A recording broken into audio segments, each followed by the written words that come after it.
Then we have the Dairy Cattle and Farmer Association Punjab, the organizer of this association, Shahbaz Rasool Saab. He is the dynamic person in the social media and a dairy farmer from Gujarat as well. Please have a seat, sir. ایک farmer بھی ہیں اور farmer association کو represent بھی کرتے ہیں، اور میں ریئلائزیشن کے کانسیپٹ کو اگر آپ کی طرف تھرو کروں نا سر، تو یہ ساری آڈینس انکلوڈنگ لیڈ جو یہاں بیٹھے ہیں وہ یہ بات ریئلائز کریں گے کہ یہ سپلائی چین شروع ہی آپ سے ہوتی ہے، فارمر سے ہوتی ہے، اور اس سپلائی چین نے اگر ویلیو چین میں کنورٹ ہونا ہے تب بھی آپ کا ایک کلیدی کردار ہے۔ تو فارمر کے پرسپیکٹو کو آپ ملک ویلیو چین کے کانسیپٹ میں کیسے دیکھتے ہیں؟ بہت شکریہ ڈاکٹر صاحب۔ سب سے پہلے تو میں پنجاب فوڈ اتھارٹی کو ایسوسیشن کی طرف سے مبارکباد پیش کرتا ہوں۔ اب سوال یہ ہے کہ ابھی پنجاب فوڈ اتھارٹی کی طرف سے جو یہاں پہ رپورٹ پیش کی گئی اس میں بتایا گیا کہ 65% ملاوٹ شدہ دودھ کنزیومر پینے پر مجبور ہے، اس میں کوئی رائے نہیں ہے۔ اگر ہم اسے دوسرے اینگل میں دیکھتے ہیں سر، تو 65% دودھ کی شارٹیج مارکیٹ کے اندر موجود ہے، جس وجہ سے ملاوٹ شدہ دودھ اینڈ کنزیومر پینے پہ مجبور ہے۔ اب تھوڑا سا اس کو پیچھے لے کے چلتے ہیں، تھوڑا سا جب ہم پیچھے لے کے چلتے ہیں کہ مارکیٹ کے اندر دودھ کی شارٹیج کیوں ہے، گو کہ ہم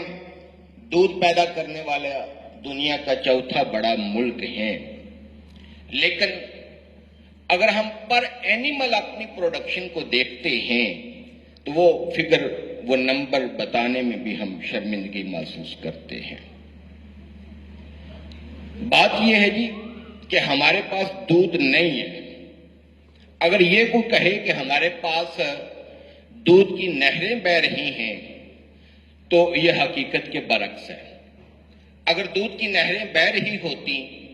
تو اگر آپ گوگل کو اٹھا کے دیکھیں نا کہ ہم نے پچھلے چند سالوں میں خشک دودھ کی امپورٹ کتنی کی ہے، ہم انڈیا کی بات کرتے ہیں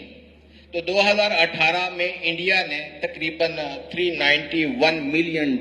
کی ڈیری پروڈکٹ میں ایکسپورٹ کی ہے، جب کہ اس کے بدلے میں پاکستان نے $140 ملین کا 2018 میں صرف خشک دودھ امپورٹ کیا ہے۔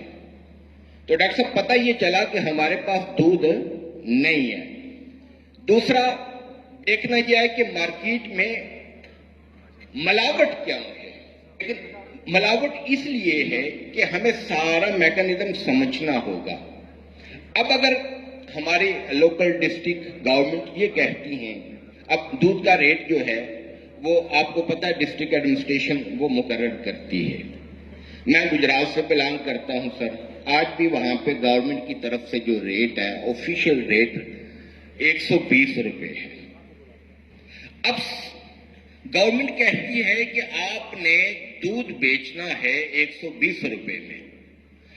فوڈ اتھارٹی چونکہ ایک ریگولیٹری اتھارٹی ہے، معیار کی ضمانت ہے، فوڈ اتھارٹی یہ کہتی ہے کہ آپ نے دودھ بیچنا ہے ہمارے معیار کے مطابق۔ اب معیار اور اس کی پرائس، یعنی معیار اچھا ہو تو اس کی پرائس اچھی ہونی چاہیے، لیکن اگر کم قیمت ہو اور معیار بھی ہو تو یہ دونوں متضاد چیزیں ہیں۔ اس سے اور پیچھے چلتے ہیں سر، فارمرز کی طرف ہم آتے ہیں۔ اب جو 120 روپے ریٹیلر ایک دودھ فروخت کر رہا ہے، ظاہری بات ہے پیچھے مڈل مین ہوگا سر، مڈل مین سے پیچھے ایک فارمرز کی کاسٹ ہوگی۔ اب فارمرز کی جو کاسٹ ہے اس دور حاضر میں وہ اتنی بڑھ چکی ہے، اب ڈسٹرکٹ جو گورنمنٹ ہے، اب اے سی ڈی سی یا کمشنر وغیرہ، اب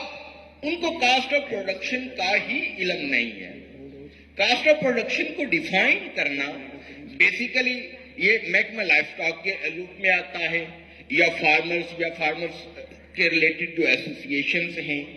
وہ مل کے بیٹھیں سر جوڑ کے، پھر اس کی پیداواری ایک لاگت نکالیں، اس کے مطابق وہ ڈسٹرکٹ گورنمنٹس کو دیں، اس کے مطابق نوٹیفیکیشن مارکیٹ میں ہو، پھر اس کے مطابق اس دودھ کا معیار جو ہے وہ فوڈ اتھارٹی معیار کو اس کی ضمانت بنائے۔ اب جو ڈی جی صاحب نے بات کی کہ ہم اتھارٹی ہیں، ہم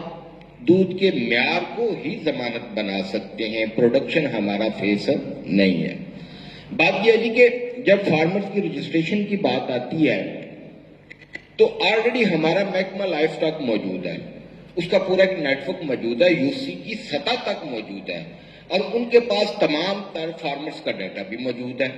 اب فوڈ اتھارٹی کا اگر لائف سٹاک کے ساتھ کولیبریشن ہو جاتی ہے تو زیادہ محنت کرنے کی ضرورت ہے، وہ ختم ہو جاتی ہے۔ ایک تو یہ ہونا چاہیے۔ دوسرا، جہاں تک میں نے منیمم پیسچرائز ایکٹ کو اسٹڈی کیا ہے ڈاکٹر صاحب، ہماری خواہش ہے کہ سیف ملک جو ہے وہ پہنچے۔ اب ہم دیکھتے ہیں کہ روڈز کے اوپر ٹینکر پورے پاکستان میں جی،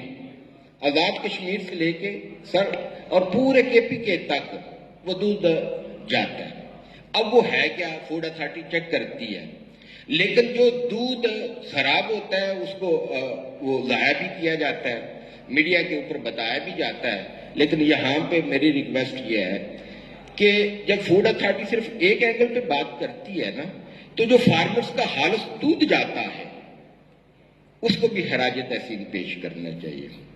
اور دوسری بات، ایسوسی ایشن کا سر یہ موقف ہے کہ جو بھی مارکیٹ میں ملاوٹ کرتا ہے، فارمر ملاوٹ نہیں کرتا، یہ میں بڑے دعوے سے بات کر رہا ہوں جی، یونیورسٹی کے ریسرچ پیپرز بھی موجود ہیں۔ جب دودھ فارم گیٹ سے باہر ہو جاتا ہے نا تو وہ فارمرز کے کنٹرول سے نکل جاتا ہے، آگے اس کی کولڈ چین جو بھی پروسیس ہے وہ فارمرز کے کنٹرول سے سب نکل جاتا ہے، اور اگر کنزیومر تک خالص دودھ نہیں پہنچتا تو میں ریکویسٹ کروں گا سر اس پہ کڑی سزاؤں کا تعین ہونا چاہیے۔ اور جب دودھ ہم ضائع کرتے ہیں نا تو بدنام پیچھے فارمرز ہوتا ہے، اس کا پیشہ بدنام ہوتا ہے۔ تو ان ساری چیزوں کو ہمیں ساتھ لے کے چلنا ہوگا۔ اور جہاں تک منیمم پیسچرائز ایکٹ کو میں نے اسٹڈی کیا ہے، جتنی بھی یہ بات بہت اچھی ہے کہ جتنی گاڑیاں دودھ کو لے کے جاتی ہیں وہ رجسٹرڈ ہوں، لا بھی یہی کہتا ہے دودھ اس میں کتنا ہے، کتنی دیر تک اس کا ٹمپریچر کیا ہونا چاہیے، یہ کہاں پہ ڈیلیور ہوگا، پیسچرائز کدھر ہوگا۔ اگر فوڈ اتھارٹی کم از کم روڈز کے اوپر جو موومنٹ ہے جعلی دودھ کی، اس پہ کڑی سزائیں دے کے اگر یہ روک لیتی ہیں تو میں سمجھتا ہوں کہ یہ فارمرز کے اوپر بھی احسان ہوگا، ہماری نیشن کے اوپر بھی احسان ہوگا۔ جب دودھ کی پیداوار کو بڑھانے کی ہم بات کرتے ہیں، اس وقت میں بڑے یہ دعوے سے بات کر رہا ہوں کیونکہ فارمرز کا ایک نمائندہ ہوں، اس وقت ہماری جو دودھ کی پیداوار ہے اس میں زیادہ تر ہماری بھینس کا کنٹریبیوشن ہے، لیکن موجودہ تناظر میں بھینس جو ہے وہ بزنس پوائنٹ آف ویو سے فارمرز کے لیے فیزیبل ہی نہیں رہی۔ اب دیکھنا یہ ہے کہ اس میں فارمرز بیچارے کا تو کوئی قصور نہیں ہے، لیکن کہیں نہ کہیں پہ تو معاملات الارمنگ سچویشن والے تو ہیں۔ بات یہ ہے کہ آنے والے دور میں اگر ہم نے فارمرز کے بزنس کو پروفیٹیبل بنانے کی کوشش نہ کی، ہمارے جو متعلقہ ادارہ جات ہیں ان کے نمائندے سر جوڑ کے نہ بیٹھے، تو آنے والے دور میں ہم اپنے بچوں کو یہ جو ہم 35% خالص دودھ کی بھی بات کر رہے ہیں نا، ہم اس سے بھی محروم ہو جائیں گے۔ اور ہمارے جو اور دوسرے اینگل سے اگر ہم اس کو دیکھتے ہیں، اگر ہم یہ چاہتے ہیں کہ ہماری نیشنل اکانومی گروم کرے، ہم اس میں اپنا رول پلے کر سکیں، تو اس میں صرف اور صرف ایک ہی حل ہے، وہ یہ ہے کہ ہمیں محکمہ زراعت کو اور اپنا لائف سٹاک جو ہے اس کو امپروو کرنا ہوگا، اتنا امپروو کرنا ہوگا کیونکہ آنے والے دور کے اندر فوڈ سیکورٹی کے معاملات بھی ہمارے سر کے اوپر کھڑے ہیں، تو ان سے بچنے کے لیے بھی ہمیں اپنے اس لائف سٹاک سیکٹر کو بوم دینا ہوگا، اور ہنگامی طور پر اس کے لیے ہمیں اقدامات کرنے ہوں گے۔ اب آگے بات آ جاتی ہے کہ